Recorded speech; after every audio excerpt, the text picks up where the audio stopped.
Hi, I want to talk about MLA again, just review a few things and talk about the next installment, which is the Works Cited page. Now, just the reminders.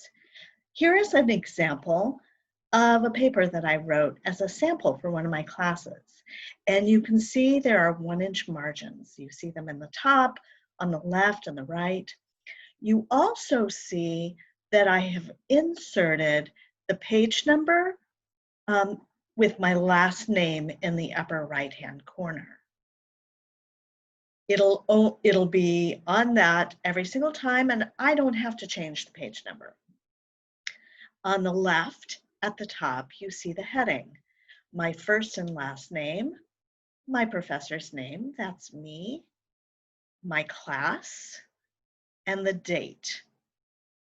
And then I have the title, an original, meaningful title, centered. Notice how everything is evenly double-spaced. There's no extra spaces between the heading and the title or the title and the text. It's just evenly double-spaced. And that's going to be true throughout. Notice there are no extra spaces between the paragraphs. The way I made that happen in Word is I clicked on paragraph spacing and I had to actually click on remove space after paragraph. I don't want to add it back, so there you go. Now, so everything is there, and here is the Works Cited page. And that's the part I want to talk about right now. Here are a few things that you should remember. The Works Cited is a separate page. The title is Works Cited, and all the entries are listed in alphabetical order. Now, for the first few essays, you will only have one source, but keep in mind, I'm going to encourage you to get practice, and MLA is going to be 1 point in every reading journal, and you will need to have a Works Cited page starting Wednesday. So here's how I would do this for Callie Linfor. Last name, comma, first name, and then the title in quotation marks, Joyous Survival, the literacy of the Hillside Strangler, and anything extra we know, period, quotation mark. Then I put the name of the magazine and comma, the page range, pp 1 through 13. Okay. Now you'll notice up here, I have the pattern for you, but you'll see that the second line is indented. Here's how to do that. I know there's another way, but this is the easiest way for me. Now, if I put my cursor in front of the second line and hit tab, the whole thing goes forward. And I don't want that to happen. So what I'm going to do is I'm going to hit enter and then I'll hit tab. That takes care of that.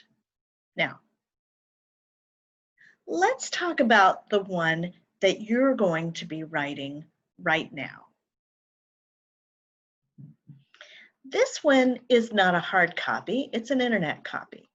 So we're going to start out last name again, Christoph, comma, Nicholas, period.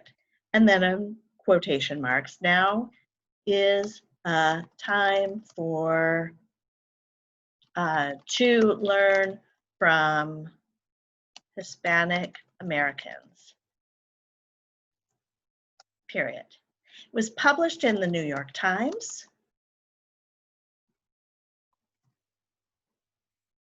And I want the date. The date is June 27.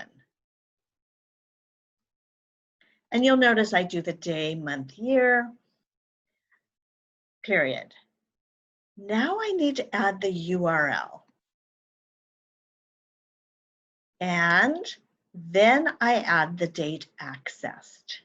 So I would say, let's say today, which is 18 September 2020. Now I want to remove the link, so I'll block this and right click and remove hyperlink. So we don't want that. And I need the I need the hanging indentation. So remember, if I just hit tab, everything moves, and I don't want that. So I'm going to hit enter, tab, and now I can just hit tab. Oh dear. Okay, let's remove that again. Remove hyperlink. It didn't work. Remove hyperlink, gone, and now I'm done. That's my Works Cited page, and that's what you'll be doing on your reading journal for Nicholas Kristof that is due on Wednesday. Thanks. I'll talk to you next time.